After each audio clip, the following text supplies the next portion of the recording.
Hello, Sarah of SEK Handmade here, and friends, I am so excited to share with you the Tamzin Collection today. Now, if you're a very loyal follower with a really good memory, you might be thinking, that does not look like a new collection to me, and it's not. I'm reintroducing these patterns with updated yarns and updated patterns. Whether this is a brand new pattern collection for you or you've seen it before, I'd love it if you would stick around until the end. I'm going to be sharing a few unique ways to wear your cowls and an extra special discount code. Let's start off by talking about the inspiration for these patterns. Back when these patterns were first published in 2021, I had recently started teaching crochet at my local yarn shop. This was something I really loved to do, but one thing that I found was lacking in the crochet community was helping people to move from those really basic skills.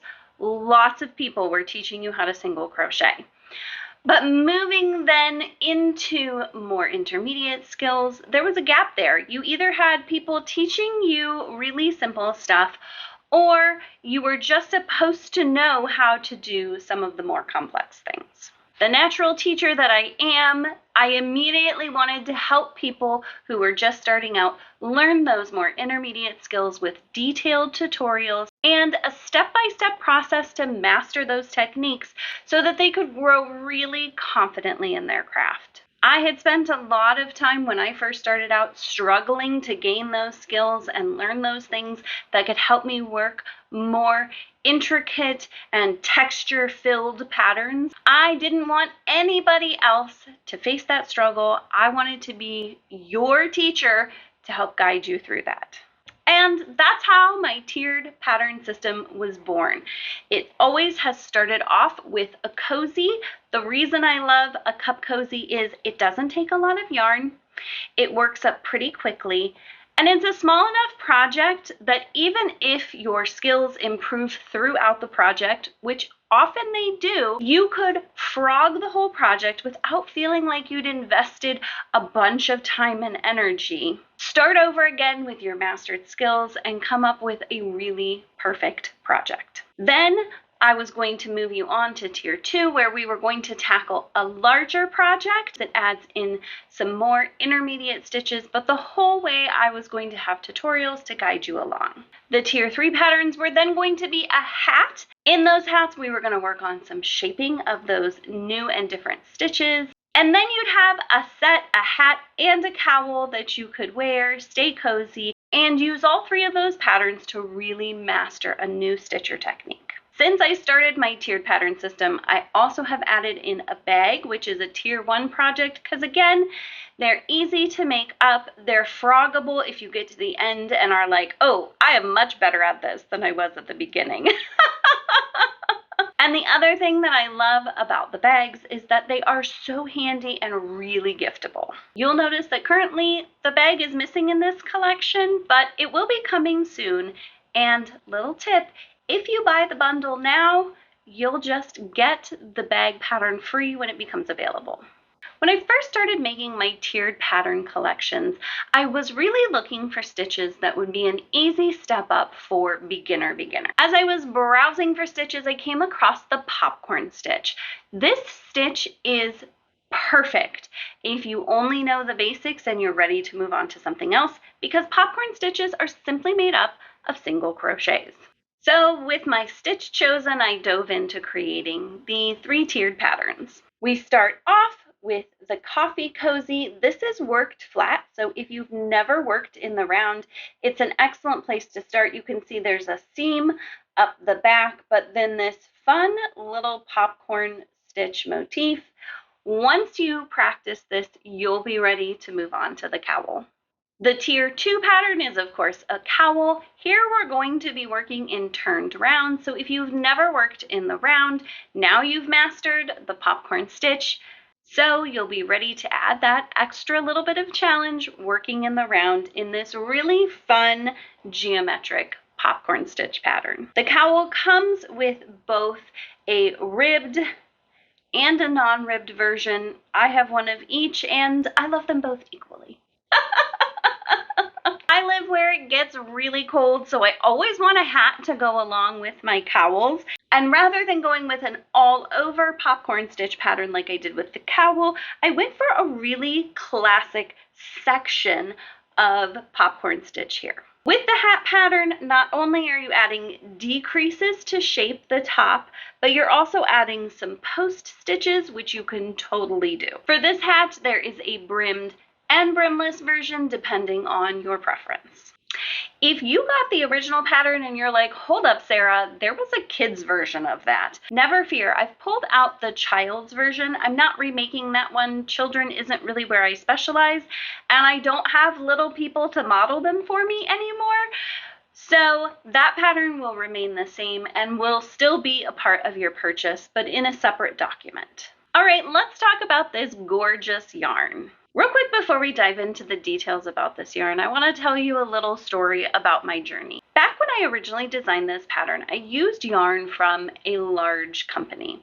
I was working so hard to get noticed by a big brand, and I thought that using their yarn a lot would help me do that. In reality, big brands are not my thing. I love shopping local. I love supporting small businesses. And so since then, I've turned my personal attention away from those bigger brands and to smaller brands that are offered in yarn shops. Teaching at local yarn shops, supporting local yarn shops are my passion. And so I wanted to shift all of my patterns to things that you would find in local yarn shops, hopefully to encourage you to go support your local yarn shop. Now, does this mean you can't make my patterns in big box yarns? Absolutely not. Of course you can. Supporting smaller companies and local yarn shops is something I really value, but I also understand that it's not affordable for everyone. So use yarn you love, and if you have the opportunity, I really encourage you to check out this yarn. I've chosen to use wool stock yarn, which is by Blue Sky Fibers. Again, if you follow me closely, you know I love me some Blue Sky Fibers.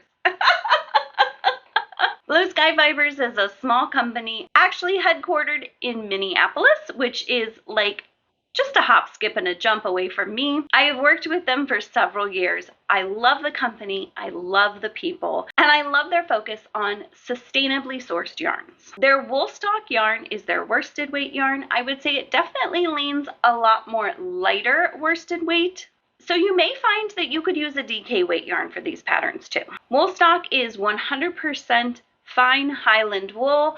A lot of people hear Highland wool and think super scratchy. I do not find this yarn scratchy. Is it as perfectly silky smooth as a superwash yarn? No.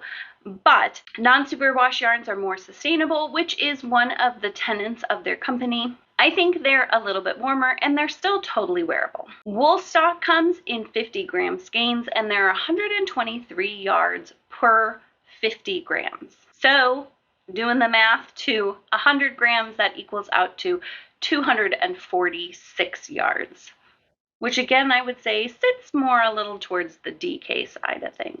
Wool stock comes in 27 really beautiful colors, so go check them all out. Don't worry, I have links in the show notes below. For one of my cowls and one of my hats, I used the colorway Gravel. For my other hat and cowl, I used the colorway Wild Thyme, and this is a favorite of mine. For my cup cozies, I used Northern Lights. You guys, you have to see this color in person.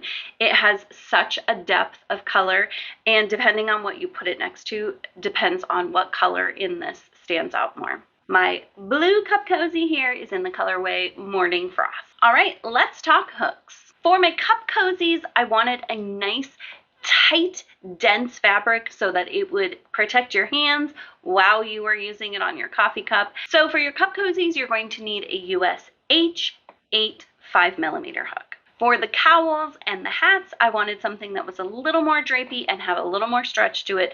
So we're gonna go up a whole millimeter in hook size using a US J10 6mm hook. Of course, you'll want to make sure you meet gauge with this, so be sure to check that out as you're working on the patterns. All right, let's talk customizations. With the cup cozy being worked flat, this is super easy to customize to the size of cup that you need.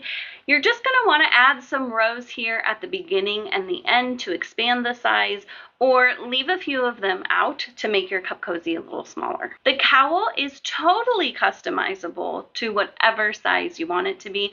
There are instructions that give you stitch multiples so that you can add or subtract the right number of stitches to make your cowl bigger or smaller, but it can be as tall or as short as you want, just continuing on repeating the row repeat to get it just the right size. I think it could also be a lot of fun to carry 2 colors along with this, if you have some experience with that, and make each of your popcorn stitches a different color. That would be a really bold color pop from the background and not just a texture pop. That could be a lot of fun. You can also customize whether you use your applied ribbing at the end and how big or small you want it to be so that your cowl fits you just perfectly.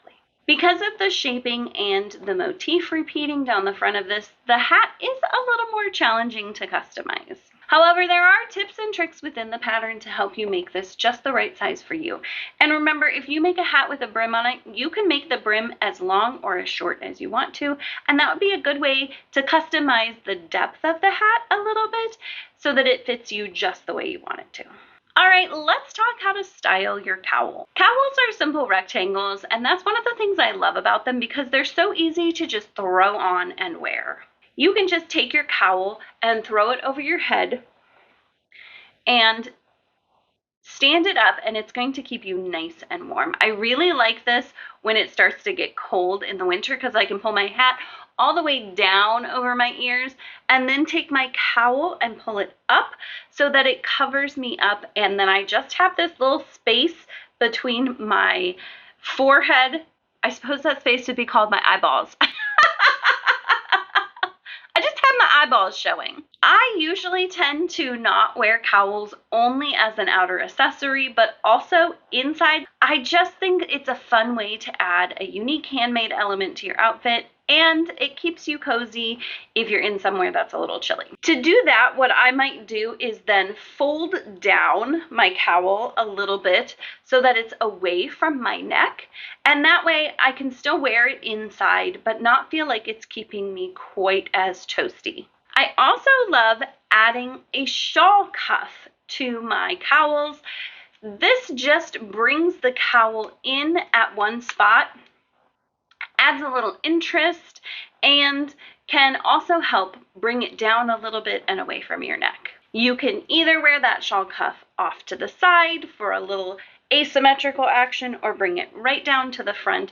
You can even kind of floof this out in a way to make it almost look like a bow, and it just adds a little fun and interest to your cowl. If you choose to add the ribbing to your cowl, you can wear it in exactly the same way, up and over your head, and then kind of scrunch it down or bring up the ribbing to keep you extra cozy. You can also, when you go inside, since this one's a little taller, fold it in half. That causes the cowl to be a little shorter in height and stand up a little more. You can also use your shawl cuff with this cowl. Again, it just brings it in a little bit, keeping it away from your face, and adds another little point of interest to your cowl. Thank you so much for sticking around to the end of the video. I hope you enjoyed learning about the journey of the Tamzin collection. As promised, I have a special discount code for you. Use the code TEXTURE on Ravelry to purchase the Tamzin bundle and save an extra special amount off. Also, remember that if you purchase the bundle, when the bag comes out, it'll be added to that bundle for free. Thank you again for joining me. I hope you enjoy making the Tamzin collection and expanding your skills. It would mean so much to me if you would like this video, share it with a friend. Maybe you could do a little crochet along. Subscribe to my channel and let me know in the comments below if there's a stitch that you've been wanting to master that you'd love me to help teach you. Thank you again for joining me. I'll see you back here soon. Until then, happy crafting!